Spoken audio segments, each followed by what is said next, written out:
I'm a fragrance fanatic, and that means a lot of times when I select a fragrance to wear, I'm looking for something transportative, meditative. I'm looking for something that's going to take me on a journey. But sometimes I want to wear a fragrance that sends a message. And that's the topic of today's video. I have 12 fragrances that are going to be real statement makers, ones that you want to wear when you want to make an impression. Stick around for this one.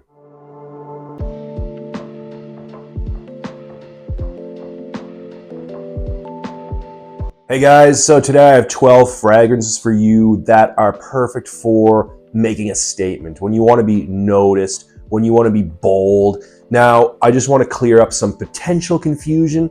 That does not necessarily mean that every fragrance on this list is beast mode. This is not a top 12 beast mode fragrance list at all. This video is more so about the scent profile itself. Although sometimes, I guess, with certain members of this list here, it's a combination of the scent profile and the performance. I've also tried to make this list as unique as possible by including fragrances that are a little bit more under the radar, let's say. So without any further ado, let's get into the list. First one on the list is Al Bashik by Nabil. So this is a very strong leather and spicy fragrance. The main notes that I get in this one are definitely the leather, cardamom, olibanum. Yeah, there's some spices in there as well. Also some guaiac wood, gonna give it a smoky characteristic. This stuff is intense and it is very complex. It smells a lot like Black Incense Malaki by Chopard. It smells a lot like Gucci Guilty Intense. Oof, this is a strong one. And it's also, you know, it falls into that category of like budget Middle Eastern fragrances, I guess. But man, this smells better than like most niche fragrances, honestly. This could compete with anything from Kilian. This could compete with anything from Xerjoff, as far as I'm concerned. High quality fragrance, very strong performance, very bold, very stark scent profile here. This is one for, I'm gonna say, cooler weather, when you want to make an impression, when you want to make a real statement, when you want people to smell you before you come into a room. Yeah, this is a real beast mode fragrance. But more than that, the scent itself, the scent characteristics, the DNA of this fragrance, bold, very bold, and requires a strong personality. You need to be confident when you're wearing this. But oh man, if that sounds up your alley, this is one of the best fragrances I find in that, you know, dark, leather, spicy, Middle Eastern category. Really, really, really good. In fact, it's a masterpiece. Check out my full review on this one if you haven't seen it yet. But yeah, Al Bashik by Nabil, super good fragrance. Next one on the list is Penhaligon's Halfeti Cedar. So this one is based around peach. There's some cinnamon in there, a couple of other spices. There's a little bit of boozy rum and also a lot of cedar. So this one here opens up a little bit boozy. There's some rum and it's very fruity, and there's some like sweet spices going on as well. Very noticeable peach, but honestly, the peach, also there's a little bit of apricot too. The peach and the apricot, they're both stone fruits. So if you're thinking like, oh, I don't want to smell like fruits, because if for whatever reason fruits make you think of like, I don't know, feminine leaning fragrances, I kind of get it, but no, that is not this fragrance here. Peaches, apricots, stone fruits. There's like a dry characteristic to the fruity accords in this. It smells like so masculine. It smells so classy, refined. This is a gentleman's fragrance, but my absolute favorite part is the dry down. We get that aromatic, woody, green cedar. And to my nose, there's a little touch of like smoke or incense. I find a lot of times on my skin, cedar goes slightly smoky. I definitely get it here.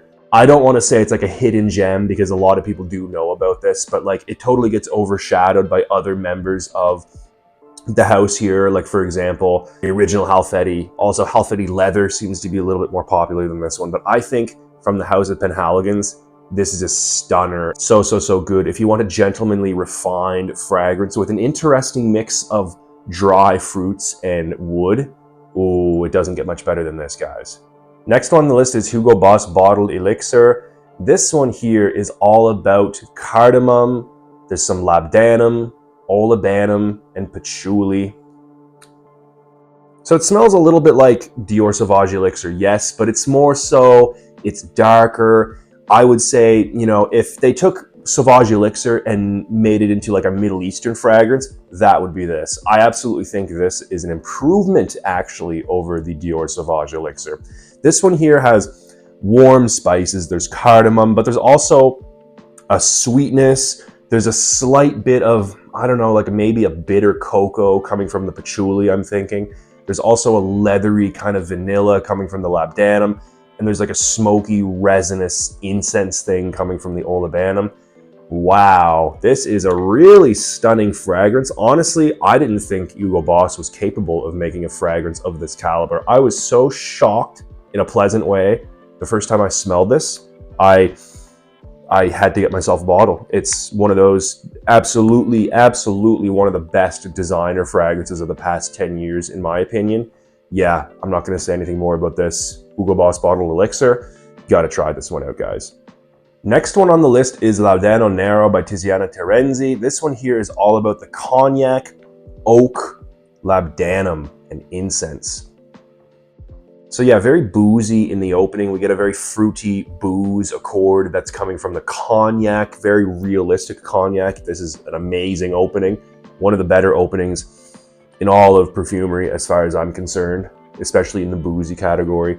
But yeah, it quickly goes drying down to some labdanum. So there's like a sweetness. It goes a little bit leathery perhaps. There's a vanillic quality to it as well. But the dry down is what I really enjoy. So we get the remnants of that cognac and the labdanum, but it turns really woody. It's like an oak barrel. It's like smelling an oak barrel that used to have a bunch of rum in it, like an aged rum kind of thing is the vibe I get in the dry down. Very, very dark, woody as well. And the incense, a very beautiful, smoky incense. This stuff here, classy, but a little bit daring, Laudano Nero. This is absolutely one that turns heads. And yeah, one of my favorite fragrances. I love the scent profile in this one, and that's the reason why it's on this list. Next one is going to be Oud Imperial Eau de Parfum by Paris Monte Carlo. The main notes in this one are going to be oud, vetiver, papyrus, and cedar.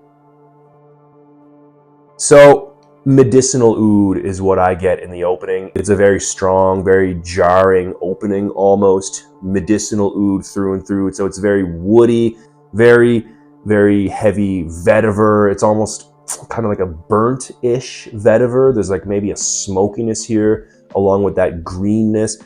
And anyway, this dries down with a lot of cedar, very aromatic, very, very strong, woody, aromatic cedar here, and some papyrus. The papyrus is going to give it like a woody, incensey, almost papery kind of characteristic. It's a little bit airy in a way, if that makes any sense. Easily one of the best woody fragrances I've ever come across. I love woody fragrances. This is right near the top of my list for me as far as woody fragrances go. Exceptional quality, exceptional performance. This is a very strong performer. And although there is oud in the beginning, the oud goes away fairly quickly for me. But really, this one here is all about the cedar. All about the cedar. And it's very, very, very, very strong. A lot of times I find that when cedar is included in fragrances, it's just like a background supporting role, and it's kind of weak. It's not usually as strong as I would like it to be. Not the case here. Oud Imperial Eau de Parfum makes use of a very strong cedar note, and I love it. One of my favorite fragrances. That's why it's on this list. This will turn heads. This will have people asking you what you're wearing. But I caution you, the performance is insane, so don't wear this in close quarter scenarios. Next one is Ajmal's Purely Orient Tonka. So the main notes in this one are oud, and tonka, and cashmere wood. So in the opening, we get a very heavy, very animalic oud, very barnyardy. It's a little bit also on the fermented side. So I don't know if you want to say like body odor, like it's that Ajmal oud quality that, you know, they include in a lot of their fragrances. Good quality oud, it's real oud, by the way. Ajmal uses real oud. But yeah, that oud does go away. And when this dries down, it is an absolutely magical tonka experience. It is enveloping. It is very sweet, but somehow it doesn't go cloying. It's the best tonka that I've ever smelled in a fragrance. And also there's some cashmere wood there to lend like a velvety kind of woody veil. It doesn't go like powdery or anything, but it kind of almost has like an iris quality about it, but without going powdery, sandalwood-like as well. This is really an exceptional fragrance here, and it like never gets talked about. It's discontinued at this point, but you can still find it on a lot of discount websites. If you like gourmand fragrances, especially tonka, and are not afraid of some high-quality animalic oud, wow, this is a total masterpiece. You need to pick this one up. The next one is Samharam, also known as Royal Incense. This is by Oman Luxury. The main notes in this one are incense, rose, and honey. I've just done a full review of this on my YouTube channel here. If you haven't seen it yet, I encourage you to take a look. This is one of the best incense fragrances I've ever smelled. We get a lot of rose, very sweet, jammy, floral rose in the beginning, and that rose is held up by a honey note. It's going to add a very balsamic sweetness. So it's sweet, but it doesn't go in the gourmand direction. It doesn't smell edible to me, but it's like very raw honey. There's even a little bit of an animalic characteristic to this as well. Dries down with one of the best incense notes I've ever smelled. So you get all of the different facets of the olibanum note. So it starts off like citrusy and sweet, just like, olibanum resin does. And it turns smoky as this goes drying down gradually. The development of the olibanum note in this is spectacular. It is so good. If you like smoky incense fragrances, you need to check this one out. Next one is Prada L'Homme. So the main notes in this one are iris, amber, cardamom, and neroli. So yeah, this one here, first of all, one of my most complimented fragrances. And it's bold, but it's bold in a very safe and very clean way, if that makes sense. First of all, the performance, at least on my bottle, is very, very good. I get like all day performance out of this. And it's unique because it's a very clean scent. It's powdery, it's a little bit sweet, but there's a freshness to it as well. Perfect for the office, but it's not boring at all. It's bold in the way that, you're a well-dressed gentleman. Picture that. You walk into the office and you're wearing this and people are thinking like, wow, that guy smells really clean. That guy looks really well put together. That guy smells sophisticated and just like he has his stuff together. That's the vibe that this fragrance gives off.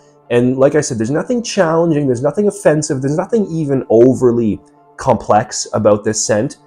And that's why I think it's so bold, because when you smell this on somebody in the street, the thought that comes into your mind is like, wow, that person smells really clean, really good, really just well put together. It's that kind of fragrance. I don't know, I'm not explaining myself properly, but that's kind of just the vibe that I get. That's the image that comes into my mind when I smell this. Really, really good quality scent here from Prada. In the designer world, it's one of the better fragrances, absolutely, in my opinion. And yeah, if you want to be bold, but in a clean and, I don't know, non-arrogant and kind of a sophisticated way, a well put together way, this is the fragrance for you. Next one is Oud Tobacco by Montal. So the main notes in this one are sumac, orange blossom, tonka, and tobacco.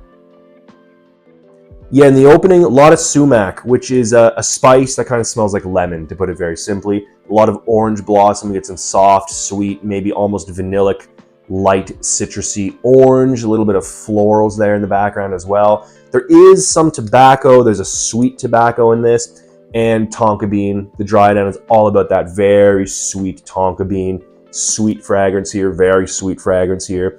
But you know what? Somehow the combination of these notes, I think mostly because of that citric and kind of spicy sumac and the orange blossom in the beginning, this fragrance here reminds me a whole lot of Pasha Parfum by Cartier, one of my favorite fragrances. This one here is stronger and it's sweeter and it's less woody. Also, this one here has, I think, like impressionistically just like a faint incense vibe as well, which I really, really enjoy. Phenomenal fragrance here. I really like this one when I'm in the mood to wear Pasha Parfum by Cartier, but I want something that's like a really loud screamer in terms of performance, like this one is. I wear this one. Like I said, it's like a more powerful, sweeter version of Pasha Parfum by Cartier. But like, you know, in and of itself, it's a great fragrance here. Definitely a statement maker. It's very sweet, yes, but it has kind of like a formal classiness, I want to say, very akin to the same effect that I get from Pasha Parfum by Cartier. Super, super solid fragrance. Really good sillage. In my entire collection, this is one of the fragrances that has like the strongest sillage. If you spray this, it hangs in the air around you for like hours. Insane performance. Oud Tobacco by Montal. Next one is Amir 2 by Ajmal. So the main notes in this one are going to be oud, nagarmotha, and cashmere wood. Opens up very strong, very animalic, very barnyardy oud. But I also do get a little bit of nagarmotha, which is going to give it like a vetiver-like, vegetal, kind of rooty note in the middle. And there's some cashmere wood, which is going to give it like a, I don't know, a very velvety, soft, woody feeling. Also, the nagarmotha has like a little bit of a, almost like a spicy characteristic to it. Anyway, this is really all about that oud, and it's a freaking strong oud. It's real oud, of course. Good quality oud. Man, if you're an oud fan, you just do yourself a favor. Go pick this one up right now. Amir 2.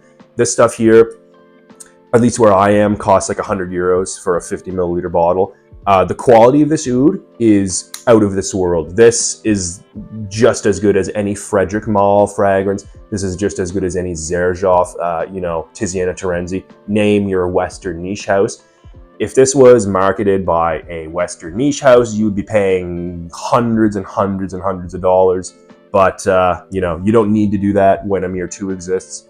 So if you're an oud fan, just go pick this one up. Next one is Dior Fahrenheit Eau de Toilette. I know each and every one of you watching this will have heard of this, but I love this one because that scent profile is so unique. It's timeless. There's nothing else that smells like Dior Fahrenheit except, you know, the clones, but, you know, I'm not taking those into consideration really right now. This is a stupendous fragrance based around the notes of leather, violet leaf. There's some honeysuckle in there as well. So we get a very gasoline-like characteristic coming from the violet leaf. Gasoline-like, there's also kind of like an ozonic characteristic to this. Some people have said like it smells like cucumber. Kinda, maybe, I guess. There's like a vegetal, watery characteristic to this coming from the violet leaf, along with that gasoline-like accord. There's a dark leather, very oily, dark leather. Also, oh yeah, there's a little bit of nutmeg in this. Definitely some nutmeg to add a spicy characteristic. And that honeysuckle is going to give it like a woody sweetness, almost like reminiscent of the smell of like a vague similarity to honey there in the background. But man, the combination of those notes is so unique. Like, this has never been done before. And it took the world by storm when it was released. And I still think it's like one of the most unique scent profiles ever. This is like, it just, there's nothing else that smells like this. It's amazing, timeless, super, super good fragrance. At least the performance on my bottle, which is from 2017, by the way, really good performer. This is going to turn heads just by its unique character. I can't say enough good things about Dior Fahrenheit Eau de Toilette. Number 1 on this list is Amouage's Royal Tobacco. Main notes in this one are licorice, tobacco, and olibanum. There are, in reality, like a whole bunch of other notes in this one, but really, it's all about the licorice, tobacco, and the olibanum. So it starts off very herbal, black licorice, very strong black licorice, and there's a sweet tobacco. The tobacco starts off sweet, smells like a cigar, and then it turns smoky later on as this dries down.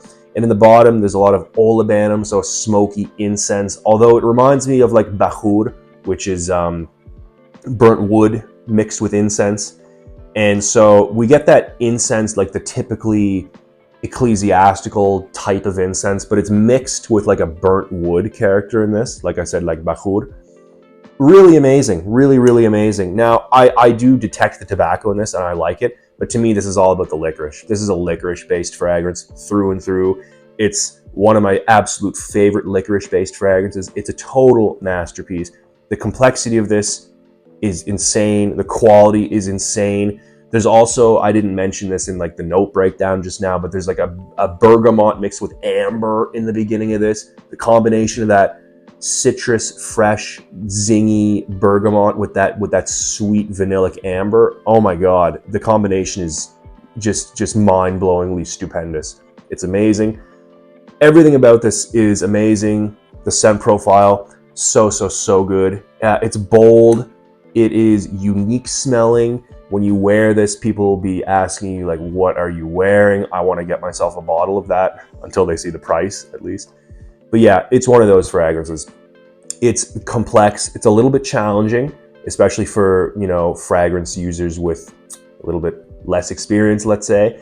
But people do seem to like this out in public. It is, I don't want to say mass appealing, but most people that I've come into contact with while I've been wearing this have really enjoyed the scent, which is a little bit surprising because licorice is such a polarizing smell, I guess. Although honestly, I think people associate the smell of licorice with the taste of it, and they're two totally different things. I know people who hate the taste of licorice, but they love the smell of this fragrance. I include myself in that group. I hate the taste of licorice, but the smell, on the other hand, like one of my favorite smells ever. Anyway, bold fragrance here, number one. Oh yeah, this is a statement maker. This is so good. I love it. I don't have enough good things to say about this. This is just one you need to go out and get.